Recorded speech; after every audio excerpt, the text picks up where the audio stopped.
Hello. Okay, हम अभी पहुंच रहे हैं। कहाँ जाने की तैयारी है कामिनी जी? सर, HDDC बैंक से फोन आया था, वहाँ चोरी हुई है 1 करोड़ की। थैंक गॉड चोर ने 2-4 लाख चुरा कर अपनी इंसल्ट नहीं करवाई। पकड़ने में मजा आएगा इसे। चलिए। कहाँ सर? चोरी कहाँ हुई है? ओह सॉरी सर, मतलब यस सर।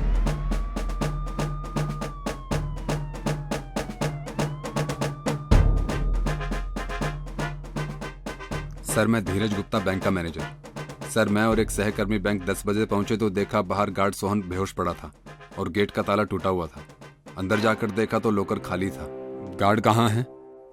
सर, उसे एक स्टाफ के साथ सरकारी हॉस्पिटल भेजा है। बैंक की रखवाली के लिए रात में कितने गार्ड रहते हैं? आमतौर पर तो 2 गार्ड रहते हैं, पर पिछले 5 दिन से एक गार्ड छुट्टी पर है। अपने गांव मलसाज गया है। सर, जो गार्ड बेहोश हुआ था वो आ गया। तबीयत कैसी है अभी? सर, अभी ठीक हूँ। सर, कितने की चोरी हुई है? आपके मैनेजर जी के हिसाब से पूरे 1 करोड़ की।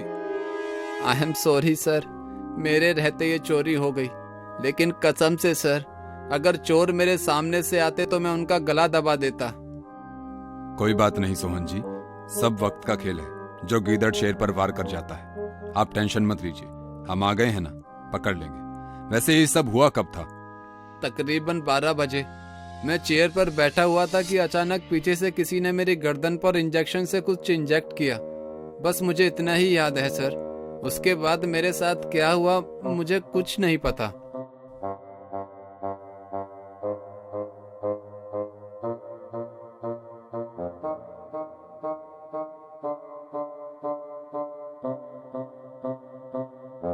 धीरज जी, आपका सीसीटीवी रूम किधर है? सॉरी सर, मैं आपको बताना भूल गया था कि चोर अपने साथ हार्ड डिस्क भी ले गए हैं। कोई backup? No sir. Interesting. HDDC bank के पास सीसीटीवी के बैकअप का कोई अरेंजमेंट नहीं है।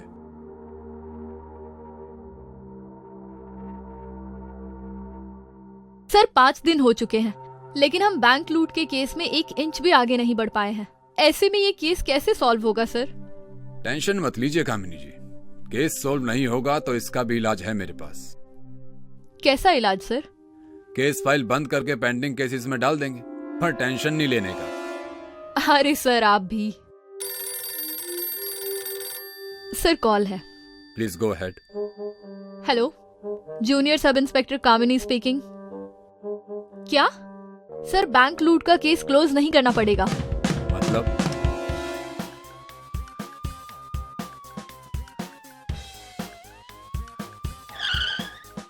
सर, इन्हीं के इलाज के लिए बैंक से लूटे गए पैसों में से 4 लाख डिपॉजिट किए गए हैं। हॉस्पिटल स्टाफ ने बताया कि वो इनकी बेटी है। वैसे तो उनकी 2 बेटियां हैं, लेकिन जिसने पैसे जमा करवाए हैं उसका नाम महिमा है और मैंने उसकी सारी डिटेल ले ली है सर। महिमा का एड्रेस क्या है?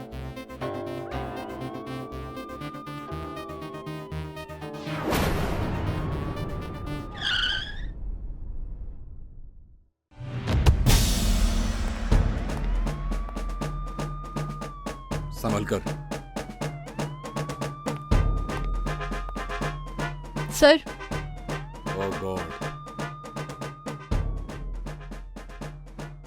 कामिनी जी, इस ब्रेसलेट के फोटो सभी ज्वेलर्स को भेजो और इमीडिएटली रिस्पॉन्ड करने को बोलिए। और इसके साथ साथ मुझे 1 घंटे के अंदर अंदर महिमा के फोन के CDR और इस फोन के कॉन्टैक्ट डिटेल्स भी चाहिए। महिमा का नंबर सर? हॉस्पिटल बिल में होगा और ये फोन भी उसी का है। कातिल इसे मारने के बाद अपना फोन तो छोड़कर नहीं गया होगा ना? जी सर, सॉरी सर। महिमा की बहन संध्या का एड्रेस भी लिया था ना अपने हॉस्पिटल से कामिनी जी?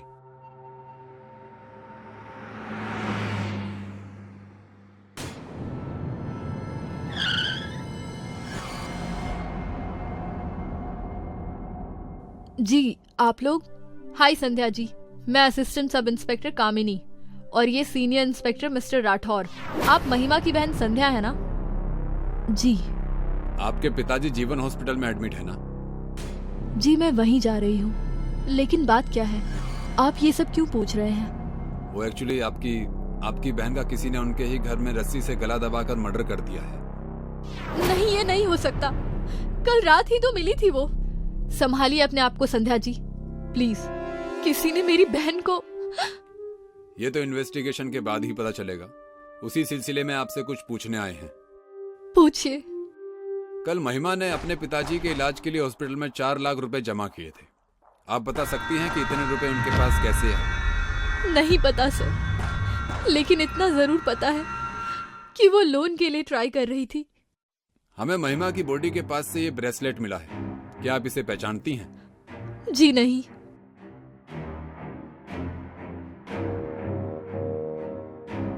कामिनी जी, इमीडिएटली ईमेल चेक करो। शायद किसी ज्वेलर का ईमेल आया हो। जी सर। सर, भांडुप ज्वेलर्स का मेल आया है। Got it sir. एड्रेस मिल गया। धीरज गुप्ता, साकीना का हाउस नंबर 11। सर, महिमा की सीडीआर भी आ गई और उसकी डेड बॉडी पर जो फोन मिला है वो भी उसी का है। उसके कॉन्टैक्ट डिटेल्स में एक धीरज और धीरू लव का फोन है जिस पर रोजाना बात होती थी उसकी, सुबह, दोपहर, शाम, रात को भी। और सबसे ज्यादा कमाल है, इतने सारे धीरज। बैंक के मैनेजर का नाम भी धीरज है। एक काम कीजिए, बैंक में फोन करके मैनेजर धीरज का एड्रेस पता कीजिए, फास्ट। Hello, HDDC bank. जी, मैं असिस्टेंट सब इंस्पेक्टर कामिनी बोल रही हूँ। जी, मुझे बैंक मैनेजर धीरज जी से बात करनी है। ओके, आप मुझे उनका एड्रेस दे दीजिए। Thank you. Sir, manager Dheeraj bank में नहीं है, लेकिन उसका जो एड्रेस मिला है और ब्रेसलेट वाले धीरज का एड्रेस सेम ही है। पांडे, जल्दी से धीरू लव नंबर को ट्रैक करो इमीडिएटली। सर, धीरू लव ही क्यों? धीरज वाला नंबर ट्रैक क्यों नहीं करना? वो ऑफिशियल फोन है, बंद होगा। सर, वो एयरपोर्ट की ओर जा रहा है। कामिनी को ट्रैकिंग का लिंक भेजो। कामिनी जी, लेट्स गो। कामिनी जी, आपका मोबाइल सिग्नल और धीरज का मोबाइल सिग्नल पास पास ही है। 50 मीटर का डिफरेंस होगा। उसकी गाड़ी सिग्नल पर रुकी हुई है, शायद सिग्नल में मूवमेंट रुक गया है। यस पांडे जी, यहाँ आगे सिग्नल है। सर, शायद धीरज उस कार में है।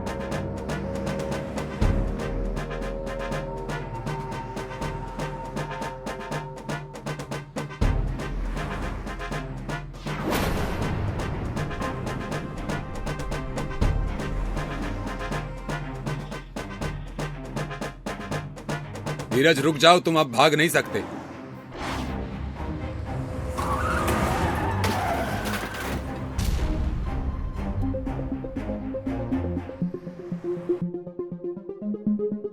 हाँ, मैंने ही बैंक से 1 करोड़ चुराए थे, क्योंकि मैं नौकरी के लिए पैदा नहीं हुआ। मुझे जल्द से जल्द अमीर आदमी बनना था। मैं ये देश छोड़कर बाहर कुछ बड़ा करना चाहता था और इसके लिए मुझे पैसे चाहिए। बैंक में चोरी करना मुझे इजी और अच्छा शॉर्टकट लगा, इसलिए मैंने चोरी की। महिमा को क्यों मारा? महिमा मेरी गर्लफ्रेंड थी। पैसों की चोरी के बाद मुझे शक था पुलिस मेरे घर की तलाशी ले सकती है, इसलिए मैंने वो बैग महिमा के घर पर छुपा दिया।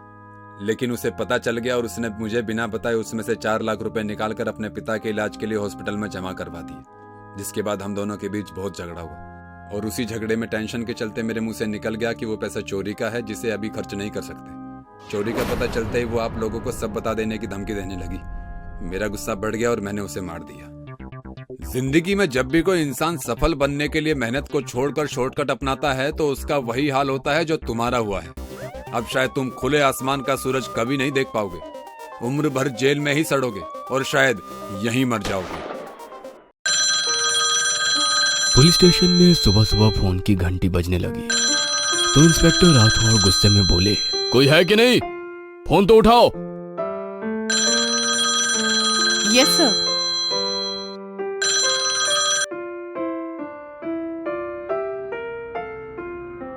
सर, पुलिस हेडक्वार्टर से फोन है। It's an emergency. हमारे इलाके में एक बड़ा हादसा हुआ है। बिजनेस टाइकून ऋषि मल्होत्रा के घर पर आग लग गई, जिसमें उनकी माँ, दादाजी और मैनेजर की मौत हो गई है। चलो, तुरंत एक्सीडेंट स्पॉट पर चलो। इंस्पेक्टर राठौर और कामिनी दोनों एक्सीडेंट स्पॉट पर पहुंचे तो वहां पर पहले से ही काफी भीड़ जमा थी। कई सारे रिपोर्टर खड़े थे। सर, आपको क्या लगता है, यह हादसा है या कोई साजिश? हमें अभी इन्वेस्टिगेशन तो करने दीजिए, फिर बताते हैं यह हादसा है या साजिश। इंस्पेक्टर राठौर घर के अंदर पहुंचे तो वहां पर सबसे पहले बड़े से हॉल में जले हुए 2 कंकाल थे, जो आग के कारण केवल हड्डियों का ढांचा बनकर रह गए थे। दूसरे कमरे में 2 और हड्डियों के ढांचे और आसपास ढेर सारी राख रखी हुई थी। इन कंकाल को देखकर यह समझ में नहीं आ रहा है कि कौन सा किसका है। घर के बाहर और भीतर लगे हुए सीसीटीवी कैमरे की फुटेज चेक करो, शायद कोई क्लू मिल जाए। इंस्पेक्टर राठौर कामिनी से बात कर ही रहे थे कि तभी बाहर कुत्तों के तेज भौंकने की आवाज आने लगी। इस घर में कुत्ते भी हैं। कहा जाता है कोई बाहर का व्यक्ति घर में आए तो जानवरों को खबर लग जाती है। यदि यह साजिश थी तो कोई सचेत क्यों नहीं हुआ, या यह केवल एक हादसा था जो मानवीय भूल या किसी और कारण से हुआ हो। तभी वहां हवलदार आ जाता है। सर, पूरा सीसीटीवी फुटेज चेक कर लिया, कुछ भी हासिल नहीं हुआ। ना कोई घर से बाहर निकला और ना कोई घर के भीतर आया। मुझे तो लगता है शॉर्ट सर्किट के कारण हादसा हुआ होगा। बरखुरदार, इतनी जल्दी किसी नतीजे पर मत पहुंचो। सारी लाशों को, इन कंकालों को पोस्टमार्टम के लिए भेजो। बोलते हुए इंस्पेक्टर राठौर को जमीन पर कुछ चिपचिपा पदार्थ नजर आया। उन्होंने उसे अपने हाथों में लेकर सूंघा तो मुस्कुराते हुए बोले, बरखुरदार मैंने कहा था ना किसी नतीजे पर मत पहुंचो। यह हादसा नहीं बल्कि सोची समझी साजिश है। सर, आपको कैसे पता? ये देखिए, यहाँ पर शराब फैली हुई है और शराब पेट्रोल की तरह तुरंत आग पकड़ती है। किसी ने तो सभी को मारने के लिए यह कदम उठाया है। सर, आप तो कमाल हो, कैसे कर लेते हो आप ये सब? अपना तो ऐसे ही है कामिनी जी। इंस्पेक्टर राठौर केस फाइल को बड़े ही गौर से देख रहे थे। तभी कामिनी वहां आई और बोली, क्या हुआ सर? परेशान नजर आ रहे हो, सब ठीक? सब ठीक नहीं है कामिनी, ये केस बहुत उलझा हुआ है। सर, आपके लिए कोई भी चीज मुश्किल नहीं है। ये लीजिए चाय और अपने दिमाग के घोड़े दौड़ाइए। तब से दिमाग के घोड़े दौड़ा ही रहा हूँ, मगर घोड़े कहीं भी जाकर रुकने को तैयार नहीं है। तो क्या अभी तक आपको इस केस में कोई सस्पेक्ट नजर नहीं आ रहा है? सस्पेक्ट? 4 लोगों की मौत हुई है और आपस में सभी एक दूसरे से कहीं ना कहीं कनेक्ट है, मगर चारों के खून में कोई भी सबूत हाथ नहीं लगा है। तो ये लीजिए पोस्टमार्टम रिपोर्ट और शायद इसके बाद आपको पता चल जाए कातिल कौन है। राठौर पोस्टमार्टम रिपोर्ट को अपने हाथ में लेकर देखने लगता है, मगर वहां पर कोई क्लू नहीं था। तभी फॉरेंसिक एक्सपर्ट का एक नोट देखकर चौंक जाता है। रिपोर्ट में लिखा था कि ऋषि मल्होत्रा के मैनेजर को हड्डियों की टीबी थी, जिसके कारण वो केवल कुछ दिन का ही मेहमान था। कामिनी, ऋषि मल्होत्रा की बैंक डिटेल और ऑफिस की सारी फाइल्स मंगवाकर डीप स्टडी करो। हो सकता है उसकी मौत से किसी को फायदा हो। राठौर के कहने पर कामिनी वहां से चली जाती है। तभी ऋषि मल्होत्रा के पड़ोसी वहां पर आते हैं और बोले, सर, ऋषि मल्होत्रा के केस की इन्वेस्टिगेशन आप ही कर रहे हैं? कोई शक? नहीं सर, आपको कुछ बताना था। तो बताइए। सर, आप मुझे गलत मत समझिएगा, मगर मैं पुलिस के लफड़े में नहीं फंसना चाहता था, इसलिए अभी तक खामोश था। मगर मेरा ज़मीर मुझे धिक्कार रहा था, इसलिए मुझे यहाँ आना पड़ा। हादसे वाली रात ऋषि मल्होत्रा के घर से बहुत लड़ाई झगड़े की आवाज़ आ रही थी। ऋषि सर बालकनी में आकर किसी से फ़ोन पर गुस्से में बात कर रहे थे। उन्होंने कहा, चाहे कुछ भी हो जाए, पूरी जायदाद मैं गरीबों को दान दे दूंगा, मगर तुम्हें मेरी जायदाद में से 1 रुपया भी नहीं मिलेगा। तुमने मुझे धोखा दिया है। ऋषि सर के गुस्सा होने के थोड़ी देर बाद ही उनके घर से चीख पुकार की आवाज़ आने लगी और उनके घर में आग लग चुकी थी। सर, मुझे लगता है कहीं उनकी जायदाद के लिए तो उनकी हत्या नहीं की गई। आपके हिसाब से मल्होत्रा सर किसी से फोन पर बात कर रहे थे, मगर उनकी कॉल रिकॉर्ड के हिसाब से तो रात के 9 बजे के बाद उन्होंने किसी को फोन नहीं लगाया। मैं सच कह रहा हूँ सर, मैंने उन्हें बात करते हुए सुना था और पूरी बात मुझे इसलिए पता है क्योंकि उन्होंने बालकनी में आकर तेज आवाज में बात की थी। जी धन्यवाद, आपने पुलिस की मदद करने के बारे में सोचा। मैं वहां पर मौजूद दूसरे लोगों की कॉल रिकॉर्ड को चेक करता हूँ। पड़ोसी के जाने के बाद इंस्पेक्टर कामिनी जी को बुलाकर मरे हुए सारे लोगों की कॉल डिटेल चेक करने को बोलते हैं। सर, वो हमने सभी की कॉल डिटेल चेक की थी। किसी के भी मोबाइल पर कोई शाम 6 बजे के बाद कॉल नहीं था और ना ही कोई ऐसी बातचीत या अननोन नंबर से कॉल हो जिस पर शक हो। मगर एक बात अजीब है, उस समय वहां पर 5 मोबाइल ट्रेस हो रहे थे। एक मोबाइल का कोई भी सिम या इंस्ट्रूमेंट नहीं मिला और उस हादसे के बाद से वो फोन बंद है। ऐसे कैसे हो सकता है? अभी पड़ोसी ने आकर कहा कि मिस्टर मल्होत्रा किसी से फोन पर बात कर रहे थे। कामिनी जी, कुछ तो मिसिंग है जो हमारी नजरों से दूर है। मल्होत्रा के मरने का सबसे ज्यादा फायदा किसे होता? मल्होत्रा सर की खुद की कोई औलाद नहीं थी। कुछ समय पहले बीवी भी कैंसर से मर चुकी है। उनके बाद पूरी जायदाद का कोई भी वारिस नहीं है। पर एक बात बहुत अजीब है कि सर के बैंक अकाउंट से हर महीने 1 लाख रुपए किसी अकाउंट में ट्रांसफर होते हैं, जो किसका है वो ऑफिस में किसी को भी नहीं पता। उस अकाउंट की पूरी डिटेल निकालो। जी सर, मैंने पता किया, वो अकाउंट मिस्टर मल्होत्रा के मैनेजर का है। उनके अकाउंट की छानबीन की तो ये रकम ऐसे के ऐसे ही उनकी बहन के अकाउंट में ट्रांसफर हो जाती है। मैनेजर के अकाउंट में तो सैलरी ट्रांसफर की जाती है, फिर 1 लाख का क्या माजरा है? और ये मैनेजर रकम अपनी बहन के अकाउंट में क्यों ट्रांसफर कर देता है? ये मैनेजर के घर पर कौन कौन है पता करो, हमें कातिल का सुराग उन्हीं के घर से मिलेगा। शायद मुझे समझ में आ गया है कातिल कौन है। जो कोई भी मिले उसे लेकर यहाँ आ जाओ। जी सर। इंस्पेक्टर राठौर के कहने पर कामिनी जी हवलदार के साथ जाकर मिस्टर मल्होत्रा के मैनेजर की बहन और बेटे को गिरफ्तार कर पुलिस स्टेशन ले आई। आइए मिस शेना, मल्होत्रा से आपका क्या रिश्ता था? मल्होत्रा से मेरा रिश्ता? मल्होत्रा से मेरा कोई रिश्ता नहीं था। वो तो मेरे भाई के बॉस थे बस। बस? इससे ज्यादा कुछ नहीं? नहीं, और कुछ नहीं। फिर आपके अकाउंट में 1 लाख क्यों ट्रांसफर होते थे? कौन से 1 लाख रुपए? वो तो मेरे भैया देते थे मुझे खर्चे के लिए।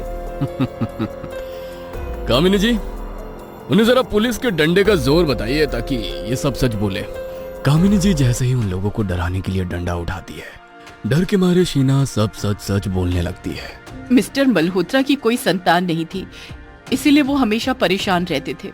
एक बार वो मेरे भाई से इस बारे में बात कर रहे थे, तभी मेरी माँ की नानी में कपट आ गया और उन्होंने उनके खाने में नींद की दवाई मिला दी। श्री मल्होत्रा तो होश में ही नहीं थे। हम लोगों ने मिलकर उनके कपड़े उतारे और उन्हें मेरे कमरे में सुला दिया। सुबह जब उनकी नींद खुली तो मेरी माँ ने बहुत हंगामा किया और मिस्टर मल्होत्रा शर्म के कारण पानी पानी हो गए। उन्होंने मेरी माँ से हमेशा मेरी देखभाल करने का प्रॉमिस किया। उस वक्त मेरी भाभी प्रेग्नेंट थी। उन्होंने बेटे को जन्म दिया, जिससे मेरी माँ ने उनका बेटा कहकर उसकी परवरिश के लिए पैसे मांगने लगी। मिसेस मल्होत्रा की मौत के बाद मेरा भाई चाहता था कि मैं उसके बेटे को लेकर मिस्टर मल्होत्रा के घर में रहने लग जाऊं, ताकि उनकी पूरी प्रॉपर्टी हमें मिल जाए। मगर मैं इस बात पर राजी नहीं थी, इसलिए धोखे से उन्होंने मिस्टर मल्होत्रा से सारी प्रॉपर्टी अपने बेटे के नाम पर करवा दी और उस रात वो ऑफिस से ही उनके साथ उनके घर चले गए थे। डॉक्टर के हिसाब से भाई की बीमारी बहुत बढ़ चुकी थी और वो केवल 1 महीना ही जिंदा रह सकते थे। इसीलिए उन्होंने सोचा मेरा मरना तय है तो क्यों ना अपने साथ सबको लेकर मर जाऊं। उन्होंने ही उस अग्निकांड को अंजाम दिया और बाकी की कहानी आपको पता है। वाह मिस सिन्हा, आपने प्लान तो सब कुछ बहुत अच्छे से किया था, मगर कहते हैं ना, सच्चाई सबके सामने आकर रहती है। सर, कैसे कर लेते हैं आप ये सब? आप कमाल हो। अपना तो ऐसे ही है।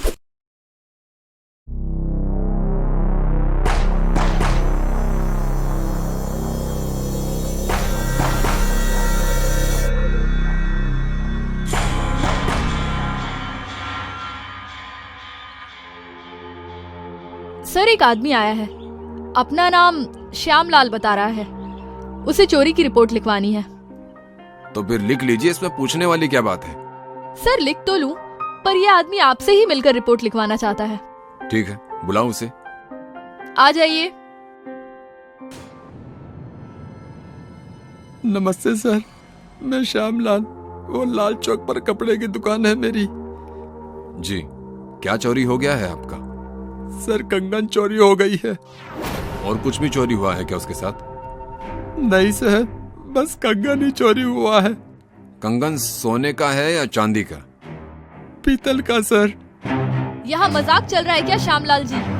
जो पीतल के कंगन की चोरी की रिपोर्ट लिखवाने आ गए?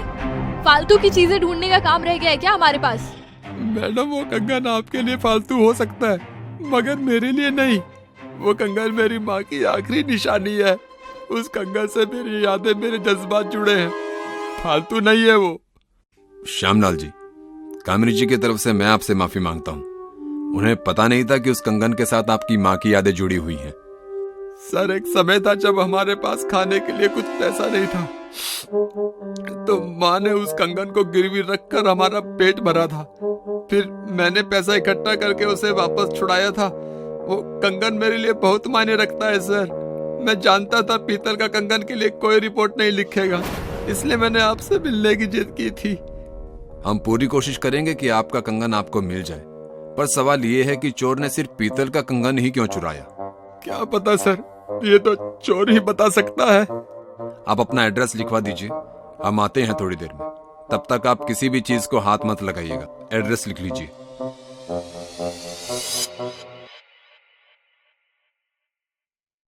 सर ये आदमी तो मुझे फ्रॉड लग रहा है। पुलिस वालों से इसकी कोई ज्यादती दुश्मनी होगी, इसलिए हमें फालतू के कामों में उलझा रहा है। ये पीतल का गहना कोई भी गिरवी नहीं रखता सर। आपकी बात में दम तो है कामिनी जी, पर श्यामलाल की आंखों में भी सच्चाई दिख रही थी। एक कप चाय पीकर चलते हैं उसके घर।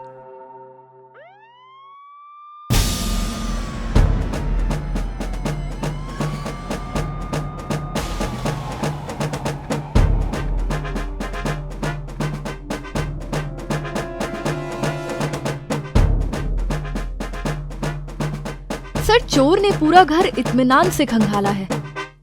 श्यामलाल जी, आप यहाँ अकेले रहते हैं? नहीं सर, बीवी बच्चों को लेकर मायके गई है। कंगन की कोई फोटो तो होगी आपके पास? जी नहीं सर। सर मुझे तो लगता है ये श्यामलाल कुछ तो छुपा रहा है, नहीं तो मामूली सी कंगन को कोई भला क्यों चुराएगा? मुझे भी यही लगता है। आखिर कोई पीतल का कंगन क्यों चुराएगा?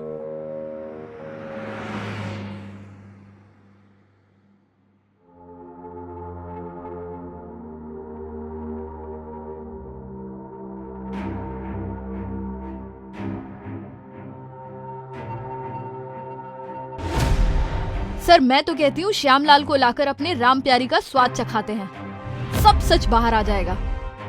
कामिनी जी, कानून के दायरे में रहकर काम करना है, उसे हाथ में लेकर नहीं। Sorry sir. बुलाइए फिर श्यामलाल को। नमस्ते सर, कंगन मिल गया क्या? अभी तक तो नहीं श्यामलाल जी, लेकिन आपने बताया था कि एक बार आपकी माँ ने कंगन गिरवी रखा था। कहाँ रखा था गिरवी? गुप्ता ज्वेलर्स के पास रखा था। मेरी दुकान के साथ ही उनकी दुकान है, वो आज भी गल्ले पर बैठे हैं। बताइए साहब, क्या दिखाऊं? गुप्ता जी को बुलाओ। सर मैं ही गुप्ता हूँ, बोलिए।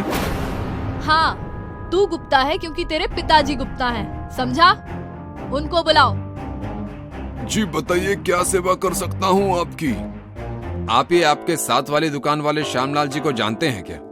उसे ही नहीं, उसके पूरे परिवार को भी अच्छे से जानता हूँ। क्या हुआ? कुछ खास नहीं, बस एक इंक्वायरी करनी थी। उनकी माँ ने आपके पास कभी कोई पीतल का कंगन गिरवी रखा था क्या? जी रखा था। बेचारी के पास खाने के लिए पैसे नहीं थे। बहुत विश्वास था उसे मुझ पर। मैंने कहा भी था कि भाभी पैसे ले जाइए, कंगन रखने की कोई जरूरत नहीं, पर वो खुददार औरत थी। भगवान ऐसे लोग कम ही बनाता है। श्यामलाल ही वो कंगन मुझसे छुड़ा कर ले गया था। उसकी जगह कोई अनजान होता तो मैं पीतल का कंगन कभी गिरवी नहीं रखता। पर इतनी पुरानी बात आप लोग क्यों पूछ रहे हैं? दरअसल उनका वो कंगन चोरी हो गया है, हम उसे ढूंढ रहे हैं। पीतल का कंगन चुनाकर किसी को क्या हासिल होगा? वही तो हम भी सोच रहे हैं राम भजन जी। पता नहीं ऐसा क्या खास है उस कंगन में जो चोर ने वही चुराया। लगता है चोर कोई नशेड़ी होगा इंस्पेक्टर, जो सोने के धोखे में पीतल ले गया। ठीक है सर, थैंक यू। जरूरत पड़ेगी तो फिर आऊंगा। जी आप ही की दुकान है इंस्पेक्टर। आई थिंक राम भजन जी सही कह रहे हैं। कोई चोर पीतल का सोना समझकर ही ले गया है। मुझे नहीं लगता सर, चोर बहुत शातिर होते हैं, एक नजर में ही बता देते हैं कि गहना सोने का है या पीतल का। पर अब आगे क्या करना है सर? कंगन की चोरी हुई है तो चोरों से ही पूछते हैं।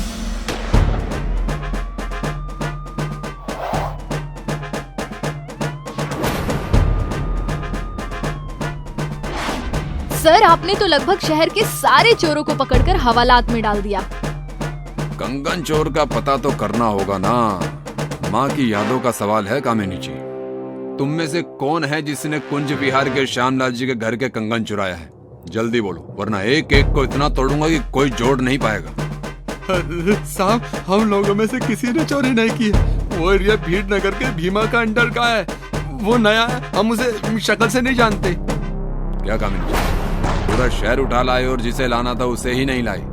Sorry sir. खैर, कहाँ मिलेगा ये बीमा? अबे तू मन ने भिखारी समझता है क्या? कितने पैसे चाहिए तुझे बोल? मेरे पास करोड़ों रुपए आने वाला है। जानता है कैसे? वो अपना कुंज बिहार वाला श्यामलाल है ना, सुना है उसके घर में एक कंगन है पीतल का। वो एंटीक पीस है भाया, जिसकी विदेश में करोड़ों की कीमत है। मैं उसे उड़ाकर करोड़पति बन जाऊंगा।